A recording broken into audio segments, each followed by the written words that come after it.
Did you know that in ancient China, being short could actually keep you out of jail? It sounds wild, but let's dive into the bizarre world of China's first emperor, Qin Shihuang. Around 200 BC, this guy was a powerhouse. The man who unified China, built the Great Wall, and had the Terracotta Army. But he was also, well, vertically challenged. Standing at just 4 feet 11 inches, he was what we might call a true short king. And this one fact about his height had some massive implications for the entire legal system. According to his 18 laws of Qin, you had to be as tall as him to even be considered an adult. Think about that for a second. If you were a man shorter than 4 inches 11, you could literally get away with things by claiming you were just a child. At that time, birth records were a mess. They were incomplete and inconsistent, making it nearly impossible to verify someone's actual age. So, instead of a birth certificate, the emperor used a measuring stick. Height, not age, was the legal benchmark for adulthood. So, if you were a shorter man who got into some trouble, you could just plead your case as a kid and the law would be on your side. It's a fascinating loophole, isn't it? Imagine the scenes in a Qin Dynasty courtroom. But what if you did pass the height test? What if you were taller than the emperor? Well, congratulations on being a legal adult, but now you had a whole new set of strange rules to follow. And one of the most peculiar ones had to do with your emotions. The same Qin laws strictly prohibited men from crying. It was seen as a profound sign of weakness, a shameful display that undermined the masculine ideal of the time. The state wanted strong, stoic men, not weepy ones. And the punishment for being caught shedding tears. It wasn't a fine or a few days in the stocks. No, it was far more humiliating. If you were caught with tears in your eyes, your beard and eyebrows would be completely shaved off. In ancient Chinese culture, a man's beard and hair were symbols of his virility, his honor, and his social standing.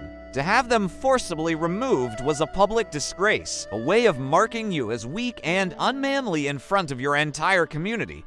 So, no matter how tough your day was, you had to hold it all in. Now, if you thought the rule for men was strange, hold on, because what was expected of women is on a whole other level of weird. While men were forbidden from crying, women were practically required to do so, especially before their wedding. The Qin Dynasty instituted one of the most elaborate and organized crying rituals in history. Get this, every single woman, for 30 days straight before her marriage, had to cry for 1 hour every single day. But she wasn't expected to go through this emotional marathon alone. It was a group effort, a family affair. For the first week, she would cry by herself. Then, for the next 3 weeks, her mother had to join her in the daily crying session. After that, for the following 2 weeks, the grandmother would join the crying chorus. And finally, for the last week leading up to the wedding, all the other female relatives, like aunts and sisters, would join in. The entire household would be filled with the sound of weeping women for a full month. It sounds incredibly sad, but it wasn't seen that way at all. This ritual, known as zuotang or sitting in the hall, was considered a necessary and beautiful display of affection for her family. The tears weren't tears of sadness about the marriage itself, but rather tears of gratitude for her upbringing and sorrow for leaving her family home. A bride who didn't cry enough, or who didn't cry well, could be seen as ungrateful or poorly raised, and her family would be judged by the community.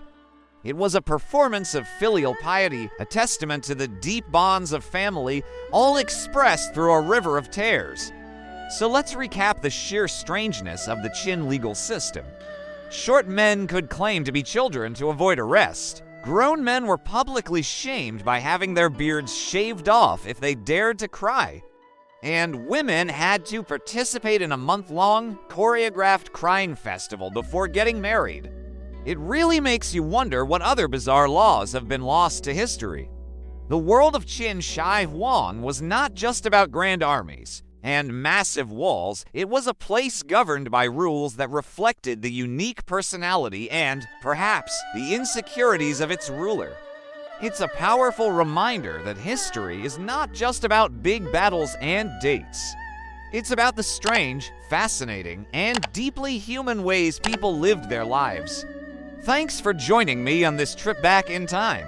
If you enjoyed uncovering these weird historical facts, make sure to hit that like button and subscribe for more deep exploration into the hidden corners of history. We'll see you in the next video.